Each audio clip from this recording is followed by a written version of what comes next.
To the bottom left, this guy is one game away from falling to Code A. He's from the team StarTale. He named himself after a nuclear missile. He is StarTale Hack.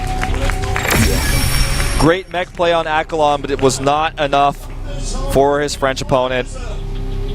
Tough composition choices to make as a meching player in that matchup. His opponent to the top right in the red. Not here, but rather in the top right. Easy Stephano later. Is EG Stephano raid call from France. I think his trademark, good luck, have fun, with a period at the end. Hack, of course, responds, good luck, have fun. What's Hack going to do?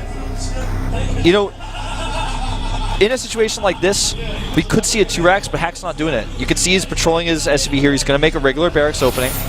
2-Rax is an opening we have not seen at all, not even one time in this group. And based on the style I've seen from Hack, not only today, but in the past, it just seemed like something he wasn't going to do anyways. That could be a choice you can make to throw a player off, but Hack is sticking with his guns here, same build. Stephano, on the other hand, of course, he's a Zerg player in this matchup. He has to go hatchery first or something's gone wrong. And he will start the hatch now. There it is. A lot of Stephano fans around the world stressed out about this best of 3, but so far he's been able to keep it together.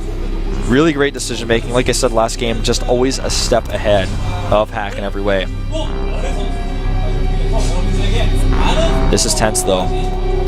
He's not out of it yet. Even if he wins this best of 3, he has to win another against Innovation nonetheless. Command Star here being transformed into Orbital. He's going to start his own Command Star at the natural. That is the way of things with one barracks. Gases expand. Command Star will be dropped. And we see the Command Star being dropped by an SCV. It looks like he pulls a chunk of metal out of his pocket and starts to build itself. Maybe one day will the technology be there for me to build like chairs for myself. When I go to watch the GSL, I just pop it out of my pocket, build itself into a chair. That'd be sick. I know they already have stuff that's kind of like this, but I want to be an SCV. One gas for Hack. Will he take the second one, or are we going to see the same build? Second gas. So a little bit more tech heavy coming in here. We'll be able to get his Hellions out a little bit faster. And also just be a little bit more aggressive. Could, for example, go for Cloak Banshees. Again, this is not something we don't see, or this is not something we see very often in Korea anymore.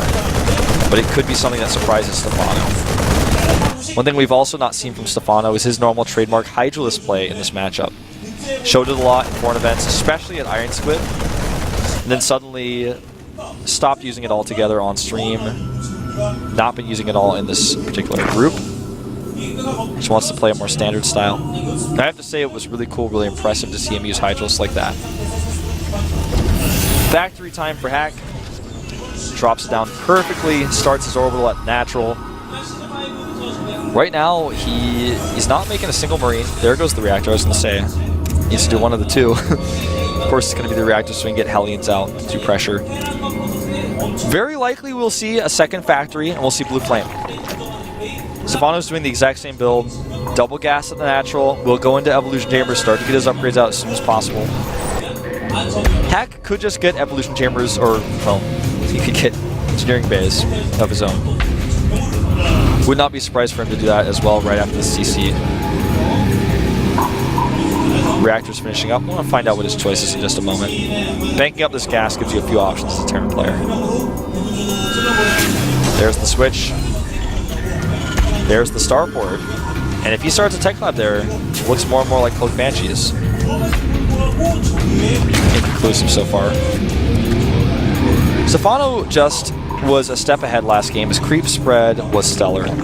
He was able to see so much of what was going on. He struggled a little bit dealing with the Viking, for example. Hack had a great opening. His build was well fleshed out. The problem was his late game. Stephano was just making the better decisions. So that's scary as a player like Stephano. So if you're in a situation like this, and you know that in the late game you seem to be the stronger player, you're going to play a very defensive style. And beyond that, like the mind games that go into a best of 3 like this, Hack may be thinking, oh, he's probably expecting me to play a little bit more aggressive, maybe I should be the defender. A big problem for Hack right now is that the build that he's chosen is going to easily be defended by Stephano as long as he micros well. He's not going to be able to do too much damage to the Cloak Banshees. He's not even going Cloak, first of all. All it's going to take is a Queen to ward that Banshee away. It's going to be good to clean up the Watchtowers, for example, and also maybe pick off a drone or two where the Queen is not. Or just pick off a drone or two, then fly out, and pick off a drone or two, then fly out, maybe do some repair jobs. But he's behind in upgrades a lot. And Stephano is building a Roach War, and he's getting Lair. He's already got 1-1, and with +1 for his Roaches on the way. Attacking his own Hellion here to kill the Creep Chimp, that's really smart. And Hack, he looks like he wants to go into Stim and to go into Medivacs here, but the way he's done this build is so strange. He's going to have 2 Medivacs coming out with only 5 Marines on the map. That's just a bit odd. It's not normal. Banshee's going to spot this Overlord, but he can't quite kill it. He doesn't have enough Marines. The way this build lines up for Hack is good for building up tech, but it's not good for being aggressive, and this allows Stephano to easily take this 3rd base.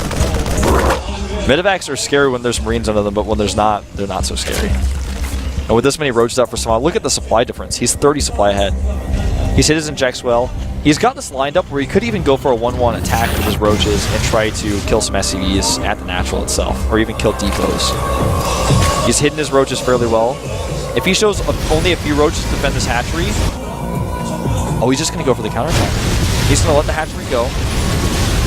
Going to get his Queens ready to defend. So far, Hack doesn't know what's going on. He checks now, he scans, but he doesn't see the Roaches. He has no idea. This could be deadly because back at home, he has 1 bunker with 4 Marines inside. That's it. No siege tanks. He's making 7 barracks, but those 7 barracks are not going to be useful against this attack. He doesn't have the units ready. He's got 1 bunker, 4 Marines. 2nd bunker started now. He sees it, but it looks like he's already doomed. Those Hellions are turning around, but they're not going to be helpful against this many Roaches with speed and 1-1 upgrades. He breaks through. The crowd goes wild, and here come the Roaches now up the ramp. He tries to wall off, but that ramp is not going to be walled for very long. That Marauder desperately goes, I'm the right unit against Roaches. Aren't I, Hack? And Hack says, well, I need about 12 more of you to stop this. Medivac helping out here, so are the SCVs, but Hack is losing way too much. Just look at his natural. I mean, there's nothing there. That 1 Banshee is not going to be enough. She's not going to be the hero. He's going to fly home sad and dejected. Devastation Pit goes up for Stephano. He has done it, and Hack will fall down to Code. There's nothing else to be said here. SCVs charge through to try to do what they can, but Hack down to 25 supply. A terrible situation for him now. A horrible loss to face, but Stephano totally counters him here. GG! Stephano will go to the final round against Innovation for the rematch to find out who goes to Codas round of 16.